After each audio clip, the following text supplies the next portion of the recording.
everyone. Welcome to another episode of Taking Up Space, a Michelle A. Mayer podcast. Always excited about coming forward, y'all. Today's no different.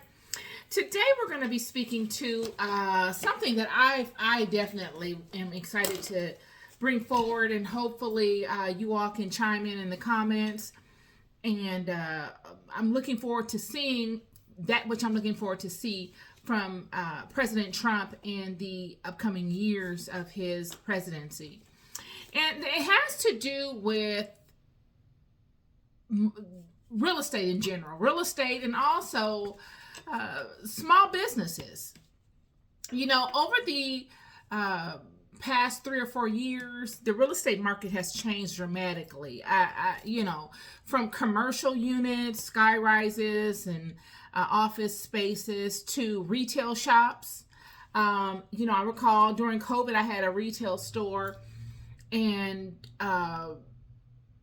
it was very slow period. It was a slow period here in California because it was just different consecutive rollouts that that impeded the success of the business. I mean, honestly, like I had a retail store, and once I signed the lease, the mandate was enforced throughout the state that you couldn't go into any particular retail store without having a vaccine card. And they had all of these nuances to the mandate, whereas they had a head count issue in the store. People were already apprehensive of congregating openly.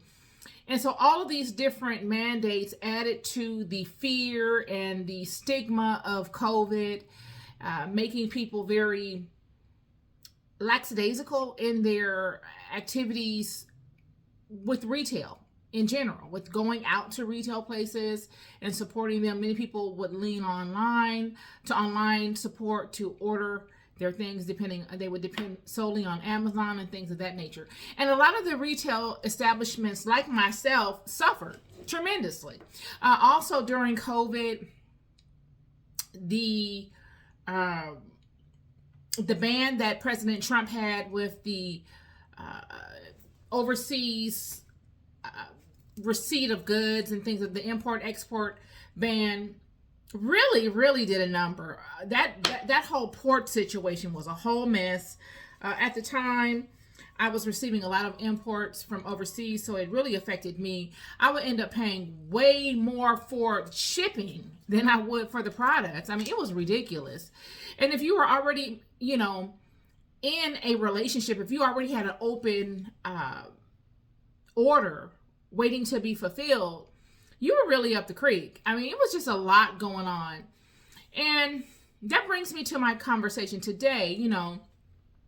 I'm a property owner. I have had multiple properties, and I've dealt with tenants for some time now. And I know that since COVID, the whole landlord-tenant relationship has changed dramatically, especially in California. I don't really know what it's like in other states. I have a family in Georgia and friends, but they own their homes. They don't have any rentals. But here in California, you could literally not pay your rent without anyone moving against you legally for years. In certain cities, you could live rent-free for years. I have had tenants live rent-free for years, and there was nothing I can do about it. I mean, I literally, for 4 years, no, not a dime. And, it just wasn't one tenant, you know what I mean? So, and I speak with other landlords and property owners, and they have had the same struggles as I've had. This is nothing unique to me. This is kind of universal across the board. And if your tenant has not, what happened was they had this rent relief program where you and your tenant would fill out an application to have the state of California, to pay your tenant's rent because they were not able to. And it was so overwhelmed with responses that it took years for them to get back to you and tell you if you were approved or not. So you still had to keep your property, and you still have your tenant living on the property, even though they haven't paid. And all of this is in the hopes of the rent subsidy program honoring your tenant's application. If there's any discrepancy with your tenant's application whatsoever, your tenant's application can and would be denied. And you wouldn't find out until years later, and you're out the money. There's nothing you can do. Who do you call? You can't sue your tenant because your tenant doesn't have the money. You can't sue the rent subsidy program because they legitimately denied the application because they couldn't fulfill it based upon the tenant's actions. So the landlord is out. You have a number of people that are experiencing this in California, and worse scenarios than this. And yet you still have to pay for your property. You still need to be able to do the things you need to do to fulfill your end as a landlord. It has been totally one-sided. I'm telling you, this whole situation, I don't know how our legislators allowed this. I honestly do not know how they have legally allowed this. And I've been searching high and low for class action lawsuits, and because it's just so illegal. So that brings me to my conversation today. You know, now that President Trump is in office and all the dust is settled regarding the election, I'm looking to see what he plans on doing regarding all of these different things, because good people are suffering. All of these things, you know, have come upon people that have honestly provided a service. I honestly have provided people a service, and they've just been swindled out of thousands of dollars. I mean, sometimes hundreds of thousands of dollars. How do you multiply someone's rent over 36 or 48 months? I mean, it's ridiculous. Honestly, it is. And so I would like to see what happens from that. What solutions maybe President Trump can come to support the good people that own properties across the country, especially here in California.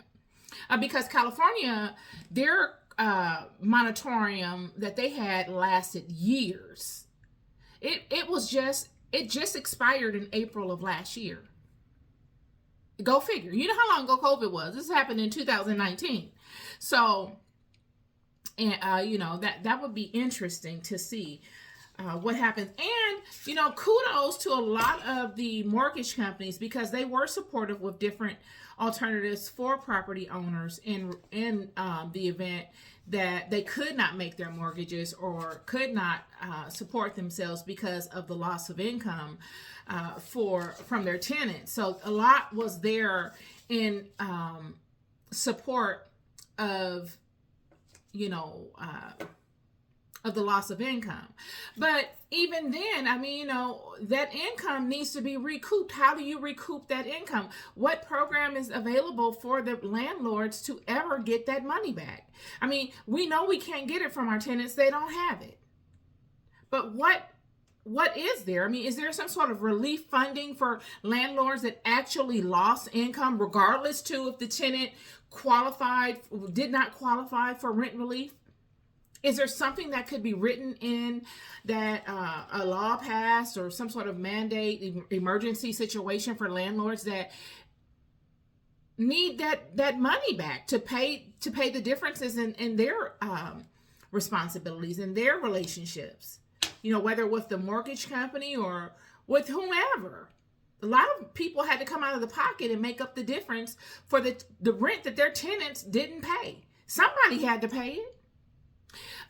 So I would love to hear about that. I'm very anxious to hear that. And if any of you all have rental properties and experience this, please chime in into the comments your experiences or any solutions you have had in recouping your money outside of rent relief or housing is key.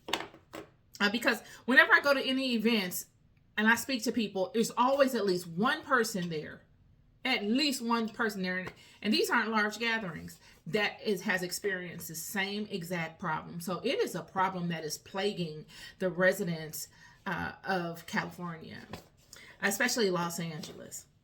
So, and this is also impeding the multifamily housing sales. I mean, Well, now that the dust has settled, it's better now to buy a multifamily unit because, you could either Section 8 it out, which I think is the best thing to do. Had I had Section 8 during COVID, um, I would have easily gotten my money. But I had tenants that didn't even want to apply their Section 8. I mean, it was a bad situation. My situation might be unique in the sense that I just had a very rogue tenant, but a very rogue tenant, unhappy tenant that just was not cooperative for their own personal reasons. But there are many others that have experienced the same thing, and just have suffered because of it. So very interested to hear any of your experiences on it. And also, I would like to hear about I would like to hear President Trump speak to the SBA loans. Like during COVID, if you were a business owner and your business was affected because of COVID, they were offering these loans. But because of all the trickle down effect from COVID, a lot of times people just weren't able to pay the loans back. And so, you have late payments on the loans or maybe potential defaults of the loan. Is there something that can be negotiated with the SBA to restart the payments of those loans so that, those that owe aren't in the red as much? They can still make payments, but they kind of like are getting a grace because of all the trickle down activities that kind of occurred after those loans originated. Because you got to remember, the loans were given, and I think they waited like 2 years before you were able to repay them, which was great. But then by that time, all the other things had trickled down, and it's like, okay, many people from what I've spoken, people that I have spoken to, began to experience financial problems during those years when the repayments began, because the economy hadn't revamped back up. I mean, it wasn't like the economy immediately rebooted and you had your head count back on deck and your business was back to its normal way of meeting standards. It just wasn't there. So if you had, say for instance, if you had a property and you weren't even able to make your mortgage on your property because your tenants aren't paying, and you're having to find creative ways to get through that, there's really not a lot of room for anything else to get paid because the money isn't coming in, and you're doing whatever you can to make ends meet. So the repayment of that loan just wasn't feasible because you had too many other constraints upon you that you needed to immediately attend to. And so I love to hear any communications he may have as to supporting people that have these outstanding loans, that do want to honor them, because they were a great way to build a relationship with the SBA, that do want to honor them, and that but that may have not been able to honor the repayment plan as it was originally created. So maybe there could be some sort of a renegotiation of the repayment plan where, you're not forgiving anything. I'm not saying forgive it, but maybe restart the payment date and forgive the time that was the time period of non-payment, giving them the opportunity to be able to then build better credit with the SBA, because those businesses are going to need the SBA. Moving forward, if this whole Make America Great Again plan goes into effect, most of these people that have these SBA loans are your creators. They are your manufacturers. They are the people that will be creating the products. They'll be going from buying these products overseas to buying them domestically, or even creating them for themselves domestically and selling them amongst one another. So they're going to need some sort of financial support, either through the federal government or through the SBA. But a lot of times when you go for this financial support, they want to see your relationships with other entities like the SBA. And because it's, it might not be at the point it needs to be at, you might not qualify for that. So like even with these fires, a lot of these people that have unfortunately experienced these fires, if their businesses, if they work from home, or if any of their business interests were destroyed in the fire, like vehicles or equipment of whatever nature, they would have to call the SBA to recoup that, to get funding to support them in that endeavor. The FEMA doesn't cover as much. I think FEMA will give you, I believe, like $48,000. I can't recall, if that much. But the SBA would be the entity you would tap into for a loan, and it will be a low interest loan. But if you had an outstanding loan with the SBA before and your payment status wasn't great, or if your credit isn't great at the time, then they can and will deny you that loan. So, it's like you're completely out. So I'm hoping, someone can lobby and maybe put it in President Trump's ear, to maybe consider some avenues in which he can support the people, business owners, in with the outstanding SBA loans that they have, maybe consolidating them, or even restarting the repayment plan on them, restarting it so that they can start anew. And then also, manufacturing, the whole Make America Great Again plan. I'm super excited to see how this goes, what he's planning for this, because I agree. I believe that, be it that I am someone that has purchased overseas, and, I don't have a problem with purchasing overseas. I found my experiences to be pretty fluid and pretty upfront. The only problem that I had was when, that import tax and all of that came into play, and the embargo or the, situation that President Trump implemented during his last presidency, when he's halted all flow from China to America. That really affected things, and it heightened the urgency for us to be able to create domestically. It really did. Not from any other standpoint outside of just keeping things flowing. Because everything came to a standstill. I mean, literally. So, in his Make America Great plan, in regards to amping the manufacturing portion of things here in America, I'd love to know, how he plans to do that, because there are a lot of people that took advantage of the SBA loans in whatever capacity during COVID that haven't fared well in their repayment of them. So their credit has been dinged. And they just haven't been able to really honor the repayment. So will they be penalized? Will it count against them for taking advantage of any of the new funding that may be available to those creators in the whole Make America Great Again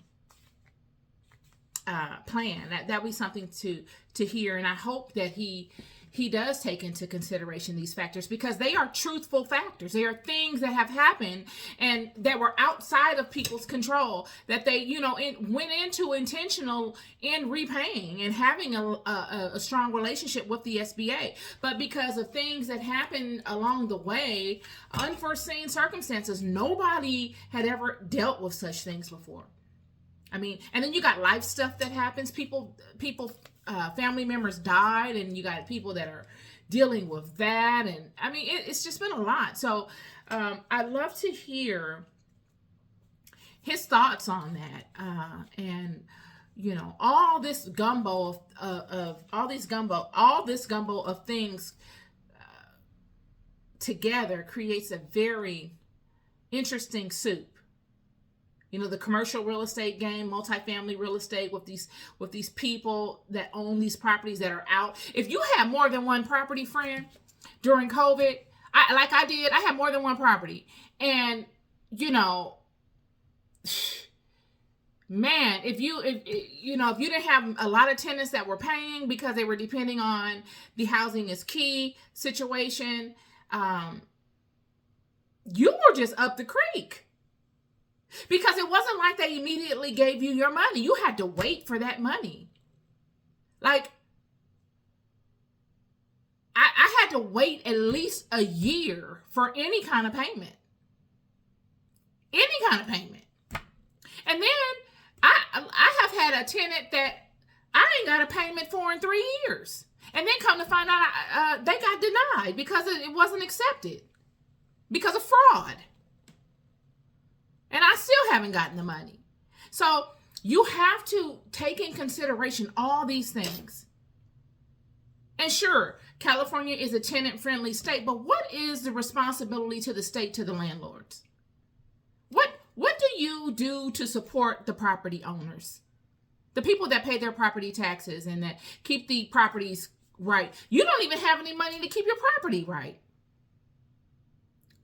Nothing is left over if your tenant is not paying their portion of the rent, it just goes unpaid, especially if you have more than one property. So I'd love to know what are some of the solutions, because California is just not looking to solve any of these problems. I haven't seen it. I've been looking like a hawk, and I see all of these mandates for tenants everywhere. And I am not against it.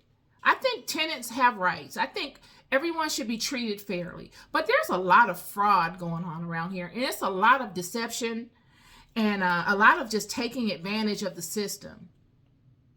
And whether it's from the Section 8 program, you know, like even during COVID, they were extending the vouchers where you didn't even have to apply your voucher to a unit for years. And in my experience with dealing with Section 8, you could never go that long without applying your voucher to a property. You had open vouchers just sitting, people just sitting on them for years. And even up until now, you got open vouchers that are just people are sitting on for well over a year. Haven't applied it. And these same people are the ones that are sitting on properties and not paying rent. It's amazing. And I know it sounds ridiculous to people that haven't experienced it, but these are real things that are going on. And anybody that owns a property knows that has experienced such things. These are real. They are real. So when you see people, you know, I notice that there are people out here that say, oh yeah, my landlord is this and my landlord is that, and they're trying to get rid of me. Them people probably not trying to get rid of you, friend. And if they probably, if they are, it's because you owe them a tremendous amount of money and you've made no attempt in repaying it. And you probably are problematic. Those people have bills to pay just like you do. And then also people that support these people in their squatting. How would you feel if those people came and lived at your house for free and you had to pay their rent? How would you feel? For 4 years, 5 years. Some people out here have never gotten a dime. Not a dime. How would you feel? I'm telling you, everywhere I go, you guys, everywhere I go, and I bring this conversation up, no matter what environment I'm in, there's always at least one person that has experienced this. At least. I live not too far from this restaurant, bar, grill up here at the corner of my house. And whenever I go and I get to talking to people about this, it's like a magnet. Many people want to come and discuss it. It's so many people dealing with this. So many people. So this is not an isolated event. This is something real that real people are dealing with. And I'd like to see what President Trump has to say in support of this. This is not a freebie. Nobody's looking for a favor. This is, you know, people that have bought properties that are looking to find a solution to a very outstanding issue, financial issue that has come upon by way of fraud through the rental assistance program. What happens to those people that did not qualify for rental assistance, that we were not able to evict for the entire time of the moratorium, couldn't do anything? We lost all rights. Could not even ask them when were they going to pay their rent. If you asked them when were they going to pay their rent, you would have got fined $5,000. This is all on the city website. You couldn't even ask them. What do you do when you own the property and you haven't gotten a dime for your back rent for 4 years and your tenant has been denied? What do you do? I'd love to hear that. And yeah, so all three of these bullet points, I think, are great conversation pieces that I know President Trump is probably thinking of, has a plan for them. But I'm excited to hear what that plan is, especially all of them. But, really, I think universally, because everyone doesn't own a piece of property. And everyone hasn't experienced the moratorium the way that the Los Angeles residents have experienced it. Like, I don't know any state that had a longer moratorium. I don't. There is probably, but I've not heard of it. This moratorium was 3 years long. Every time you would go to try to file an eviction upon someone, which costs money, you spend thousands of dollars, $2,000, it get extended and your money down the drain. Just the amount of money that was wasted on this. So yeah, the multifamily unit and the SBA situation, that's the universal one. I think many business owners across the country have experienced. There are probably some really good people that had really, really good intentions and that really needed that money to keep the business afloat for the years that they were given the grace period on not having to repay. But due to the economy not really, it looked like it picked back up and it was stable per se, but things had not really gotten back in order. And these same people had to experience what came from COVID. They may have lost loved ones. They may have gotten sick themselves, and it elongated their ramp back up, the process for them to ramp back up. They may have had rental properties and didn't have any income coming in on them. So money probably went to that, or, it could be a number of different things. I'd love to hear. I hope he creates some sort of relationship with the SBA so that the SBA can recoup that money. It would be in the SBA's best interest also to do such, because they would more than likely get a strong response from people, like a fresh start with it, where they can begin the repayments and not have the burden of the negative stigma on their relationship as to them not making the payments on time before. So I would love to hear, more about that. Chime in the comments, you guys, as to what you would like to hear happen across the country regarding President Trump and what he plans on doing and enacting over the term of his presidency. Okay?